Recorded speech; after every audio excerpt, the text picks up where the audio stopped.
So ito yun, oh. Ang gawin mo muna, sort mo muna. Ayan, sort muna. Tsaka piliin yung pagpuposition nito. Dapat lampas ka ng konti rito para yung pisong laglag dito. Ito 5 piso. Ito 5 pisong bago. Ay, yung luma.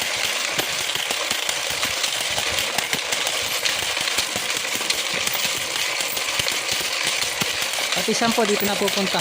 Tsaka 20. Yung square na 5 piso, yung may kanto-kanto 5 piso dito rin na pupunta. Kaya pagkatapos ma-sort, pwede mo nang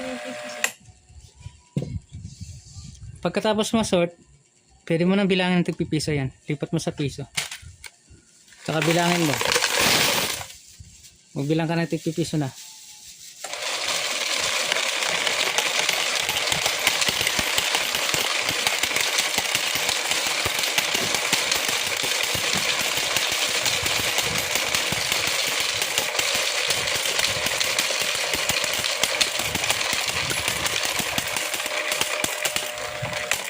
Ayan.